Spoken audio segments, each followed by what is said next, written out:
I'm Jack. I am one of the co-founders of Novosphere, and we are developing a product called EOS Discussions.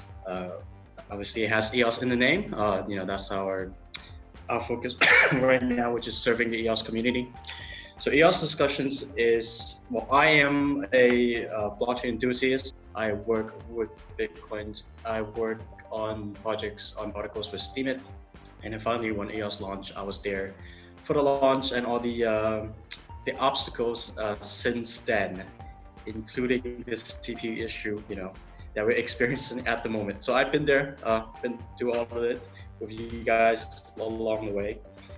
So as for Discussions.app, we are building it to be the home of the token communities. So what we're trying to do is we see a lot of token projects using a lot of different communication platforms that are not really well suited for their needs. So we saw an opportunity to build a platform from the ground up that really caters to these token community, and especially to EOS, which is where our project lives on. So EOS Discussion launched a year ago actually, and we had some great feedback. It started as like an experiment. We didn't know if it was this product that people wanted it. So we just put out something very simple. You could just log on, make a few posts. You could start tipping tokens. We integrated a lot of the EOS tokens on our platform, and we hosted a lot of project creators, like Pixel ES. We hosted a lot of block producers as well, like EOS New York, and just we did a lot of work with the community, and we saw there was overwhelming response to the project.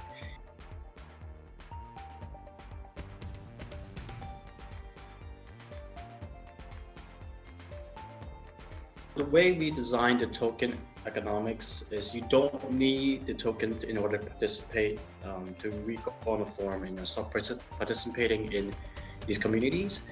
The tokens really used to kind of make sure the underlying infrastructure is functional.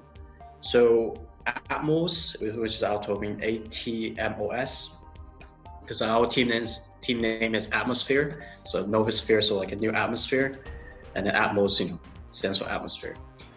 So that's what that means. And what it does is, in the future, we're gonna for the really hardcore users, there's gonna be a few different staking models. If you're just a regular user, you want skin in the game, you wanna keep the project going, support us, you stake, you get a little bit of reward. But later on, we're gonna release a special software that you have to download and stake, and you get a bigger reward. And what that special software does is to keep a copy of the state of discussions.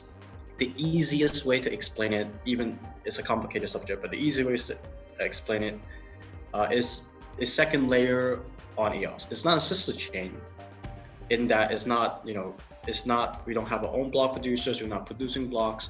We're just selectively keeping a set of data that is on the EOS blockchain, but separated because, we don't want to keep the whole blockchain. What we do want to do is make sure that the Discussions.app data is still accessible, no matter, if we have access to a full history node or not. So we're gonna have a second layer on top of EOS to make sure that our applications data is safe and secure, and it's distributed so that no one can tamper with it, no one can, discussions will never go down, essentially.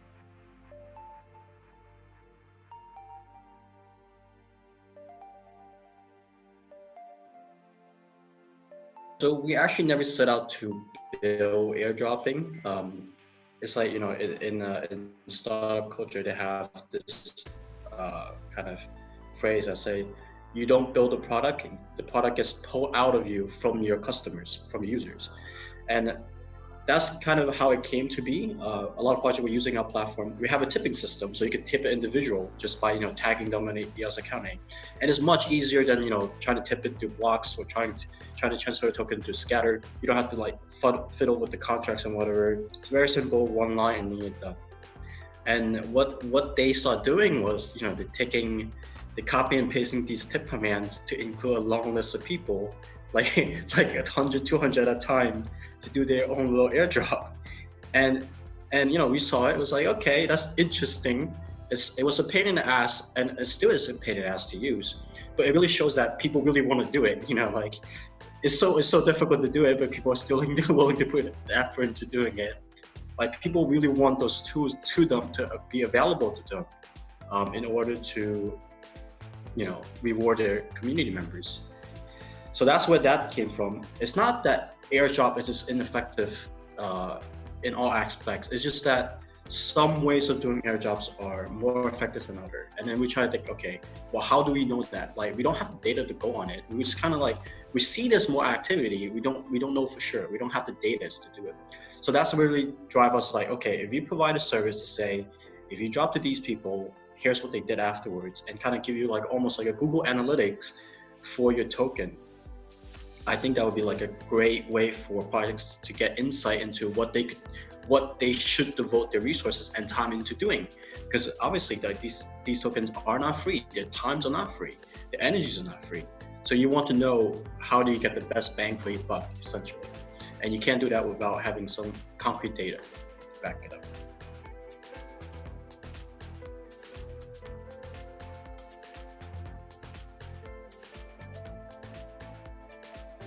It's hard to say because, you know, for project development, the software development, there's also always a delay. I would say you see some early version of it, like a very basic version of it. It's like whether or not someone came back and engaged into the community, how often they came back and engaged with the community after airdrop. I think some very simple form of it will be ready by April, May of next year. And obviously once you get, you know, kind of develop that out, get more feedback from our project users on what is and what is not useful.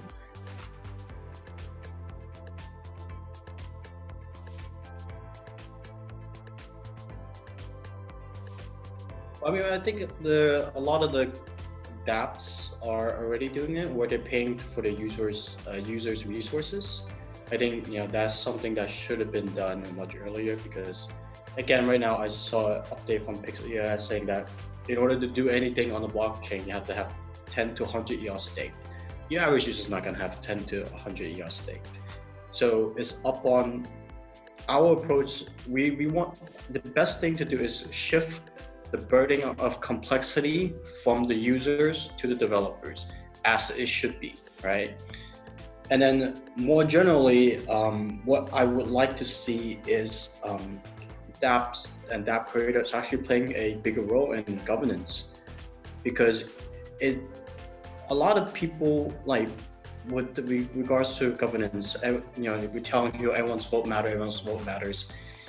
Not really. It's a blockchain. You know, the vote or your way is depending on how many tokens you have, and you know, that's fine. And the people who have the biggest stake in this ecosystem, all the application creators, are us. We're devoting a ton of resources into developing our application, into make, you know, to deploy on EOS for the benefit of the community.